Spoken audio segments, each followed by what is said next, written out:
ತರ್ತಿದ್ದಂಗೆನೆ ಈಗ ನಾವೊಂದು ಜನರಲ್ ಆಗಿ ಹೇಳೋದು ಸರ್, ಒಂದು ಬಸ್ ತಗೊಂಬಂದು ನಿಲ್ಲಿಸೋದಕ್ಕೆ ಡೋರ್ ಓಪನ್ ಮಾಡಿ ಇಳಿಸ್ಬಿಡ್ತೀವಿ. ಆದರೆ ಇದು ಹಾಗಲ್ಲ, ಇದು ಕಂಪ್ಲೀಟ್ ಡಿಫ್ರೆಂಟ್. ಹೌದು ಬಿಂದಿಗೆ ಸರ್ ಪ್ಲೀಸ್. ಏನಂದರೆ ನೋಡಿ, ಅವ್ರಿಗೆ ನನಗೆ ತಿಳಿದ ಮಟ್ಟಿಗೆ ಪ್ರೊಬಬ್ಲಿ ಅವ್ರಿಗೆ ನಡೆಯೋಕ್ಕೆ ಆಗೋದಿಲ್ಲ. ಈಗ ಡೈರೆಕ್ಟ್ಲಿ ನಾವು ಹೇಗೆ ನಾರ್ಮಲಿ ಬಸ್ಸಿಂದ ಇಳಿತೀವಿ, ಟ್ರೈನಿಂದ ಇಳಿತೀವಿ, ಹಾಗಾಗೋದಿಲ್ಲ. ಅವರಿಗೆ ಸ್ಪೆಷಲ್ ಒಂದು ಸ್ಟ್ರೆಚ್ಚರು ಅಥವಾ ಏನೋ ಒಂದು ಸಾಧನದಲ್ಲಿ ಕರ್ಕೊಂಡು ಬರಬೇಕಾಗುತ್ತೆ. ಅವ್ರಿಗೆ ಫಿಸಿಕಲ್ ಕಂಡೀಷನ್ ಹೇಗಿದೆ ಅಂತ ನೋಡಿಬಿಟ್ಟು ಅವ್ರನ್ನ ಹೊರಗಡೆ ತರೋದು ಒಂದು ಪ್ರಕ್ರಿಯೆ, ಇಮಿಡಿಯೇಟ್ ಅದು. ಆಮೇಲೆ ಅವ್ರನ್ನ ಟ್ರಾನ್ಸ್ಫರ್ ಮಾಡೋದು. ಟ್ರಾನ್ಸ್ಫರ್ ಮಾಡಿದ ಮೇಲೆ ಅವರು straight away initial preliminary medical checkup next ಪ್ರಕ್ರಿಯೆ, ಅದಾದಮೇಲೆ ರಿಹ್ಯಾಬಿಲಿಟೇಷನ್ ಸೆಂಟರ್. ಈ 3 ಹಂತದಲ್ಲಿ ನಡೆಯುತ್ತೆ ಈ ಕಾರ್ಯಕ್ರಮ.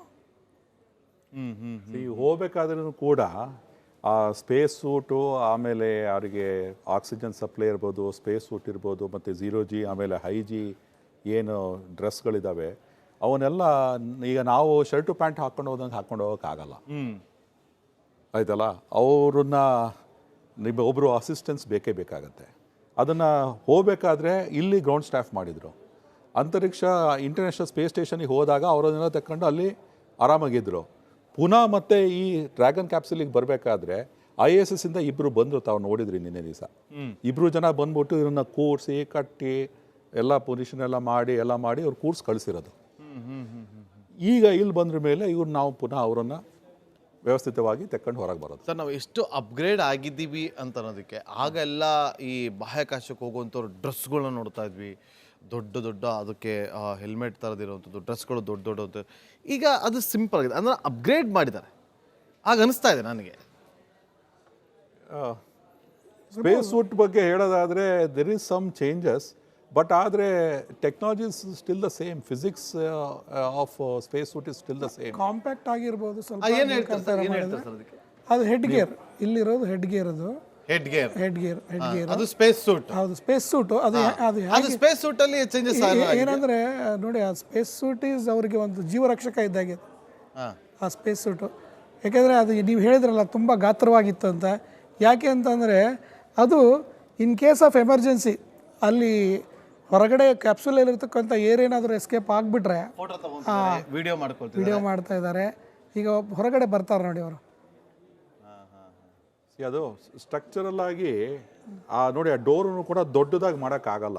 ಆ ಸ್ಟ್ರಕ್ಚರ್ ಏನು ಸಪೋರ್ಟ್ ಮಾಡೋಕ್ಕಾಗತ್ತೆ ಅಷ್ಟನ್ನೇ ಸಪೋರ್ಟ್ ಮಾಡೋಕ್ಕಾಗೋದು. ಈಗ ನೋಡಿ, ಆ ಡೋರ್ ಪುಟ್ಟಕ್ಕಿದೆ, ಅದು ಒಂದು ಕಿಂಡಿ ಥರ ಇದೆ, ಅದು ಹಾಗೇ ಇರೋದು.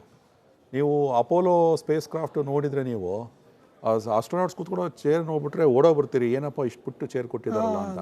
ಯಾಕೆ ಅಂತಂತಂದರೆ ವೆಯ್ಟ್ ಲಿಮಿಟೇಷನ್ಸ್, ಸ್ಟ್ರಕ್ಚರ್ ಲಿಮಿಟೇಷನ್ಸ್ ಅಷ್ಟು ಸಣ್ಣದು ಮಾತ್ರ ಮಾಡೋಕ್ಕಾಯ್ತು, ದೊಡ್ಡದು ಮಾಡೋಕ್ಕಾಗಲಿಲ್ಲ. ಸೊ ಆ ಥರ limitations it's pure science and physics, ಅದ್ರ ಬೇಸಿಸ್ ಮೇಲೆ ಮಾಡಿರ್ತಾರೆ. ಸರ್, ಅನ್ಡಾಕಿಂಗ್ ಆದಾಗಿಂದ ಇಲ್ಲಿವರೆಗೂ ಆಲ್ಮೋಸ್ಟ್ 23 hours ಆಗಿರ್ಬೋದು. ಹೌದು, 23 hours. ನಮ್ಗೆ ಇಲ್ಲಿ 2 hours ಒಂದು ಜಾಗದಲ್ಲಿ ಕೂತ್ಕೊಳ್ಳೋಕ್ಕಾಗಲ್ಲ, ಜನರಲ್ಲ ಕೇಳ್ತಾರೆ 2 hours. ಬಟ್ 23 hours ಅವ್ರು ಕೂತಲ್ಲೇ ಕೂತ್ಕೊಂಡು ಬರೀ ಆ್ಯಕ್ಷನ್ ಮಾಡ್ಕೊಂಡು ಅವ್ರನ್ನ ಹೇಗೆ ಪ್ರಿಪೇರ್ ಮಾಡಿರ್ತಾರೆ? ಅಲ್ಲ, ಏನಂದರೆ ಅವರು ಮೆಂಟಲಿ ಪ್ರಿಪೇರ್ ಆಗಿರ್ತಾರೆ. ಅವರೆಲ್ಲ ಫೈಟರ್ ಪೈಲಟ್ಸು. ಸೊ 22 hours ಕೂತ್ಕೊಳ್ಳೋದ್ರಿಂದ ಅವ್ರಿಗೆ ಕಷ್ಟ ಅನಿಸೋದಿಲ್ಲ. ಯಾಕಂದರೆ ಅವ್ರಿಗೆ ಅಲ್ಲೇ ಆ ಸ್ಪೇಸ್ ಸೂಟ್ ಏನಿದೆ ಅದರಲ್ಲಿ ಅವ್ರಿಗೆಲ್ಲ ಆಕ್ಸಿಜನ್ನು, ಟೆಂಪ್ರೇಚರ್ ಮೇಂಟೈನ್ ಮಾಡಿರುತ್ತೆ, ಏರ್ ಕಂಡೀಷನ್ಡ್ ಇರುತ್ತೆ, ಮತ್ತು ಅವ್ರ ಮುಂದೆ ಮಾನಿಟರ್ ಇರುತ್ತೆ. ಆ ಡ್ರ್ಯಾಗನ್ ಕ್ಯಾಪ್ಸೂಲ್ ಎಲ್ಲ ಪ್ಯಾರಾಮೀಟರ್ಸು ಅದರಲ್ಲಿ ಕಾಣ್ತಾ ಇರುತ್ತೆ. ಹೀಗಾಗಿ ಅವರು ಎದ್ದು ಹೋಗೋ ಪ್ರಮೇಯನೇ ಇಲ್ಲ. ಯಾಕೆ ಎದ್ದು ಹೋಗೋದಿಲ್ಲ ಅಂತಂದರೆ in case of any emergency ಅವರು ಸೇಫಾಗಿರಬೇಕು ಅಂತ ಆ ಬೆಲ್ಟಲ್ಲಿ ಹಾಕಿರ್ತಾರೆ. ಒಂದು ವೇಳೆ ಫಾರ್ ಎಕ್ಸಾಂಪಲ್ ಅಲ್ಲೇನಾದರೂ ಒಂದು ಎಮರ್ಜೆನ್ಸಿ ಬಂತು ಅಂತ ಇಟ್ಕೊಳ್ಳಿ, ಒಂದು ಥ್ರಸ್ಟರ್ ಫೈರ್ ಆಗಲಿಲ್ಲ, ಎಲ್ಲ ಆಟೋನಮಸ್ ಮೋಡಲ್ಲಿ ಹೋಗ್ತಾ ಇರುತ್ತೆ, ಥ್ರಸ್ಟರ್ ಫೈರ್ ಆಗಲಿಲ್ಲ ಅಂತ ಇಟ್ಕೊಳ್ಳಿ, ಆವಾಗ ಅವ್ರು ಮ್ಯಾನ್ಯುವಲಿ ಥ್ರಸ್ಟರ್ ಫೈರ್ ಮಾಡ್ಬೋದು. ಮಾನಿಟರ್ ನೋಡಿ, ಈಗ ನೋಡಿ ಅಲ್ಲಿ 4 ಜನ ಯಾರೆಲ್ಲ ಹೋಗಿದ್ರು ಅವರ ನೇರ ದೃಶ್ಯಾವಳಿಯನ್ನ ಈಗ ಗಮನಿಸ್ತಾ ಇದ್ದೀರಿ. ಭಾರತದ ಹೆಮ್ಮೆಯ ಪುತ್ರ ಶುಭಾಂಶು ಶುಕ್ಲಾ ಅವರನ್ನ ಕೂಡ ನೀವೀಗ ಗಮನಿಸಿದ್ರಿ. ತಕ್ಷಣಕ್ಕೆ ಅವರನ್ನ ಹೊರಗಡೆ ಕರ್ಕೊಂಬರೋಕ್ಕಾಗೋದಿಲ್ಲ. ನೋಡಿ, ಅವರ 18 ದಿನ ಅವರು ಏನು ಅಧ್ಯಯನ ಮಾಡಿದ್ರು, ಅದರ ಪ್ರಕ್ರಿಯೆಗಳು ಹೇಗಿತ್ತು, ಅದೆಲ್ಲವನ್ನು ಕೂಡ ಅಲ್ಲಿಂದ ಎಲ್ಲವನ್ನು ಕೂಡ ಮೆಸೇಜ್ ಕೊಟ್ಟಿರ್ತಾರೆ. ಆದರೆ ಕೃಷ್ಣಮೂರ್ತಿ ಸರ್ ಹೇಳ್ತಾ ಇದ್ರು, ಕೆಲವೊಂದಷ್ಟು ವಿಚಾರಗಳನ್ನು ಗೌಪ್ಯವಾಗಿಡ್ತಾರೆ, ಕೆಲವರು ಪೇಟೆಂಟನ್ನು ಕೂಡ ಅಪ್ಲೈ ಮಾಡೋದಿಲ್ಲ, ಬೇರೆಯವರು ಕಾಪಿ ಮಾಡಿಬಿಡ್ತಾರೆ ಅನ್ನೋ ಕಾರಣಕ್ಕೋಸ್ಕರ. ಯಾಕಂದರೆ ಇದು ತುಂಬ ಅಷ್ಟು ಸುಲಭದ ವಿಚಾರಗಳ. ನೋಡಿ, ಇಲ್ಲಿ ಯಾವ ರೀತಿಯಾಗಿ ಅವರನ್ನು ಹೊರಗಡೆ ಕರೆದುಕೊಂಡು ಬರುವಂಥ ಕೆಲಸಗಳನ್ನು ಮಾಡಲಾಗ್ತಾ ಇದೆ ಅಂತೇಳಿ. 2 ತಿಂಗಳ ಹಿಂದೆ ಅಷ್ಟೇ ಸುನೀತಾ ವಿಲಿಯಮ್ಸ್ ಅವರನ್ನು ನಾವು ಗಮನಿಸಿದ್ವಿ. ಇದೇ ರೀತಿಯಾಗಿ ಅವರನ್ನು ಕರ್ಕೊಂಡ್ಬಂದಿದ್ರು. ಅದೇ ರೀತಿಯಾಗಿ ಈಗ ಅವರನ್ನು ಕರ್ಕೊಂಡ್ಬರ್ತಾ ಇರುವಂಥ ದೃಶ್ಯವನ್ನು ನೀವು ಇಲ್ಲಿ ಗಮನಿಸ್ತಾ ಇದ್ರಿ.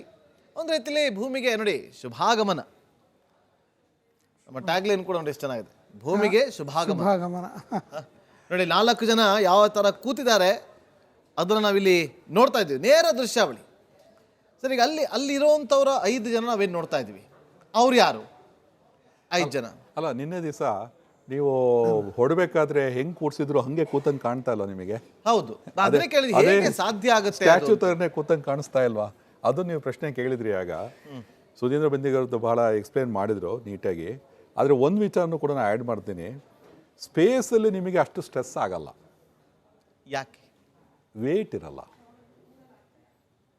ನೋಡಿ, ನೀವು ಕೂತ್ಕೊಳ್ತೀರಿ, ಫಿಸಿಕ್ಸ್ ಮಾತಾಡ್ತಾ ಇದ್ದೀನಿ, ನೀವು ಕುರ್ಚಿ ಮೇಲೆ ಕೂತ್ಕೊಳ್ತೀರಿ, ಕೈಗೆ ಅಷ್ಟು ಲೋಡ್ ಬಿಡಲ್ಲ, ಕಾಲಿಗೆ ಅಷ್ಟು ಲೋಡ್ ಬೀಳಲ್ಲ, ತೊಡೆಯಿಂದ ಬೆನ್ನಿನ ಪೋರ್ಷನಿಗೆ ಮಾತ್ರ ಲೋಡ್ ಬೀಳ್ತಿರುತ್ತೆ.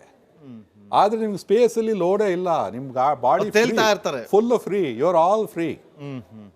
ನಿಮಗೆ 22 ಗಂಟೆ ಅಲ್ಲ 70 ಗಂಟೆ ಕೂರಿಸಿದ್ರು ನಿಮ್ಗೆ ಏನು ಅನ್ಸಲ್ಲ. ಬಟ್ ಭೂಮಿಗೆ ಹತ್ರ ಬರಬೇಕಾದ್ರೆ ಅವ್ರಿಗೆ ಗ್ರಾವಿಟಿ ಎಕ್ಸ್ಪೀರಿಯನ್ಸ್ ಆಗಿದ್ದು ಭೂಮಿ ಬೀಳೋಕ್ಕಿಂತ ಒಂದು 8 ನಿಮಿಷ ಮುಂಚೆ ಅಷ್ಟೇ, 15 ನಿಮಿಷ ಮುಂಚೆ.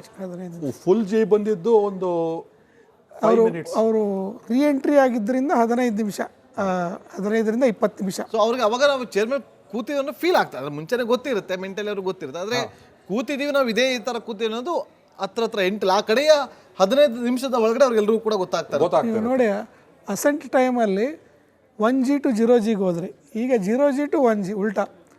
ಅಲ್ಲಿ ಒಂದು ಬೊಂಬೆ ತೊಗೊಂಡೋಗಿದ್ರು, ಅದು ಫ್ಲೋಟ್ ಆಗೋದು ಗೊತ್ತಾಗ್ಬಿಡ್ತು ಅವ್ರಿಗೆ. ಇಲ್ಲೇನಾದ್ರು ರೀ ಎಂಟ್ರಿ ಆಗ್ತಿದ್ದಂಗೆ they will start feeling the gravity. ಅವ್ರಿಗೆ ವೇಟ್ ಅನುಭವ ಬರೋಕ್ಕೆ ಶುರು ಆಗುತ್ತೆ. ಫ್ಲೋಟಿಂಗ್ ಅನುಭವ ಕಡಿಮೆ ಆಗ್ತಾ ವೇಟ್ ಅನುಭವ ಬರೋಕ್ಕೆ ಶುರು ಆಗುತ್ತೆ. ಅದು ಆಗಿದ್ದು ಈ ರೀ ಎಂಟ್ರಿ ಆದ ತಕ್ಷಣ ಅರೌಂಡ್ 15 to 20 ಮಿನಿಟ್ಸ್, ಲಾಸ್ಟ್ 15ರಿಂದ 20 ನಿಮಿಷದಲ್ಲಿ ಅವರು ಗ್ರಾವಿಟಿನ ಅನುಭವಿಸ್ತಾರೆ. ಏನು ಈಗ ನಾವು ಭೂಮಿ ರೀಚ್ ಆದಮೇಲೆ ಫುಲ್ 1G ಇರುತ್ತೆ ಅವ್ರಿಗೆ, ಫುಲ್ ಕಂಟಿನ್ಯೂಸ್ 1G ಇರುತ್ತೆ. ಈಗ ತಲೆ ಮೇಲೆ ಒಂದು ಕೊಡಪಾನ ಇಟ್ಕೊಂಡ್ರೆ ತಲೆ ಮೇಲೆ ಭಾರ ಇದೆ ಅಂತ ಅನಿಸ್ತಿರುತ್ತೆ, ಕೊಡಪಾನ ನಿಲ್ಲಿಸಿದ್ರೆ ಭಾರ ಇಲ್ಲ ಅಂತ ಅನ್ಸುತ್ತೆ. ಈಗ ಅವ್ರಿಗೆ 18 ದಿವಸ ಕೊಡಪಾನೂ ಇರಲಿಲ್ಲ, ಮೈಯಲ್ಲಿರೋ ಭಾರನೂ ಕೂಡ ಕಾಣ್ತಾ ಇರಲಿಲ್ಲ, ಅಷ್ಟು ಫ್ರೀ ಇತ್ತು. 4 ಜನ, ಭಾರತದ ಹೆಮ್ಮೆಯ ಪುತ್ರ ಶುಭಾಂಶು ಶುಕ್ಲಾ, ಅಮೆರಿಕದ ಮಹಿಳಾ ಗಗನಯಾತ್ರಿ ಪೆಗ್ಗಿ ವಿಟ್ಸನ್, ಹಂಗೇರಿಯ ಟಿಬೋರ್ ಕಾಪು, ಹಾಗೆ ಪೋಲೆಂಡ್ ಗಗನಯಾತ್ರಿ ಸ್ಲಾವೋಸ್ ಉದ್ನಾಸ್ಕಿ. ಈಗ 4 ಇದ್ದಾರೆ. 4 ಬೇರೆ ಬೇರೆ ಅಧ್ಯಯನಗಳನ್ನು ನಡೆಸಿ. ನೋಡಿಲ್ಲಿ ಕಾಣಿಸ್ತಾ ಇದೆ, ನೋಡಿಲ್ಲಿ ಅಲ್ಲಿಂದ ಯಾವ ರೀತಿಯಾಗಿ ಅನ್ಡಾಕಿಂಗ್ ಆಗ್ಬೇಕಾದ್ರೆ ಯಾವ ರೀತಿಯಾಗಿ ಕೂತಿದ್ರು ಅವರನ್ನ ಅದೇ ರೀತಿಯಾಗಿ ನಾವಿಲ್ಲಿ ನೋಡ್ತಾ ಇದ್ದೀವಿ. ಸೊ ಒಂದಷ್ಟು ಥಿಂಗ್ಸ್ಗಳನ್ನು ತೆಗಿತಾ ಇದ್ದಾರೆ. ಏನದು ಅದೆಲ್ಲ ಥಿಂಗ್ಸ್ಗಳು ತೆಗಿತಾ ಇರೋದು ಆಚೆ ಕಡೆಗೆ? ಈಗ ನೋಡಿ, ಅದೆಲ್ಲ ಏನದು? ಅವರಿಗೆ ಏನು ಕೂಡೋದಕ್ಕೆ ಒಂದಿಷ್ಟು ಸಪೋರ್ಟ್ಗಳು ಮಾಡಿದ್ರು. ಅದು ಏನಂದ್ರೆ ಒಂದು ಬಕೆಟ್ ಥರ ಸೀಟ್ ಇರುತ್ತೆ, ಅದರಲ್ಲಿ ಕೂತ್ಕೊಂಡಿರ್ತಾರೆ ಅವರು. ಅದ್ರ ಮುಂದೆ ಇರ್ತಕ್ಕಂಥ ಕೆಲವು ಮಲ್ಗಂಗೂ ಇಲ್ಲ, ಕೂತ್ಕೊಂಡಂಗೂ ಇಲ್ಲ, ಆ ಪೊಸಿಷನಲ್ಲಿ ಕೂರಿಸ್ತಾರೆ. ಅದು ಒಂಥರ ಇನ್ಕ್ಲೈನ್ಡ್ 45 ಡಿಗ್ರಿ ಇರುತ್ತೆ ಅದು ಆಲ್ಮೋಸ್ಟ್. ಹಾರ್ಟಿಗೆ ತಲೆನೂ ಮತ್ತೆ ನೋಡಿ ಬರ್ತಾ ಇದ್ದಾರೆ ನೋಡಿ ಈಗ ಬರ್ತಾ ಇದ್ದಾರೆ. ಒಬ್ರು ಬಂದ್ರು, ಈಗ ಒಬ್ರು ಬರ್ತಿದ್ದಾರೆ. ಈಗ 4 ಪೈಕಿ ಒಬ್ಬರು ಈಗ ಹೊರಗಡೆ ಬರ್ತಾ ಇರುವಂತಹ ದೃಶ್ಯವನ್ನ, ಲೈವ್ ದೃಶ್ಯಾವಳಿಯನ್ನ ನೀವು ಇಲ್ಲಿ ಗಮನಿಸ್ತಾ ಇದ್ದೀರಿ. ನೋಡಿ, ಮಹಿಳಾ ಗಗನಯಾತ್ರಿ ಮಹಿಳಾ ಗಗನಯಾತ್ರಿ ಕಷ್ಟಪಡ್ತಾ ಇದ್ದಾರೆ, ನಡೆಯೋದಕ್ಕೂ ಕೂಡ ಕಷ್ಟಪಡ್ತಿದ್ದಾರೆ. ಪೆಗ್ಗಿ ವಿಟ್ಸನ್ ಆಗಮನ ಆಗಿದೆ. ಸರ್, ಈಗ ಕ್ವಿಕ್ ಆಗಿ ಹೋಗ್ಬೇಕಾದ್ರೆ ಒಂದು ಡಕ್ ಡಾಲ್ ಇಟ್ಟಿದ್ರು, ಬರ್ಬೇಕಾದ್ರೂ ಕೂಡ ಆ ಡಾಲ್ ಇರುತ್ತಾ? ಡಾಲು ಅದ್ರ ಕೆಲಸ ಆಗ್ತಾ ಇರ್ತಲ್ಲ. ಅದೇನಂದ್ರೆ ಅಲ್ಲಿ ಹೋಗ್ಬೇಕಾದ್ರೆ ಇಂಪಾರ್ಟೆಂಟ್ ಅದಕ್ಕೋಸ್ಕರ ಇಟ್ಕೊಂಡಿದ್ರು. ಬರ್ಬೇಕಾದ್ರೆ ಅದ್ರದ್ದೇನು ಅಷ್ಟು ಕೆಲಸ ಇರಲ್ಲ. ಬರ್ಬೇಕಾದ್ರೆ ಅದ್ರ ಕೆಲಸ ಇಲ್ಲ. ಅದನ್ನ ಬೇಕಾದ್ರೆ IAS ಅವ್ರಿಗೆ ಗಿಫ್ಟ್ ಕೊಟ್ಟಿದ್ದಾರೆ ಅಂತ ನಂಗೆ ಹೇಳಿದ್ರು. ಬಟ್ ಆಮೇಲೆ ನೋಡಿ, ಅದು ಹಂಸ ಪಕ್ಷ ಇತ್ತದು, ಹಂಸ ಪಕ್ಷಿ. ನೀವು ಏನಂದ್ರೆ ಹಂಸ ಕ್ಷೀರ ನ್ಯಾಯ ಅಂತ ಕೇಳಿರ್ಬೋದು. ಹಂಸ ಕ್ಷೀರ ನ್ಯಾಯ ಅಂದರೆ ಹಂಸ ಪಕ್ಷಿದು ಒಂದು ಸ್ಪೆಷಾಲಿಟಿ ಏನಂದರೆ ಹಾಲನ್ನು ಮಾತ್ರ ತೆಗೆದುಕೊಂಡು ನೀರನ್ನು ಬಿಟ್ಬಿಡುತ್ತೆ ಅದು. ಹಾಗೆ ಇದು ಏನು ಸಿಂಬಲೈಸ್ ಮಾಡುತ್ತೆ ಅಂದರೆ, ಈ ನಮ್ಮ ಎಲ್ಲ ಗಗನಯಾತ್ರಿಗಳು ಇದರಲ್ಲಿರೋ ಹಾಲು ಏನಂದರೆ ಅವ್ರು ಮಾಡೋ ಎಕ್ಸ್ಪೆರಿಮೆಂಟು. ನೀರು ಏನಂತಂದರೆ ಅವರು ದೈಹಿಕವಾಗಿ ಮಾನಸಿಕವಾಗಿ ಪಡ್ತಕ್ಕಂಥ ಶ್ರಮ ಅದನ್ನು ನೀರನ್ನು ಬಿಟ್ಟು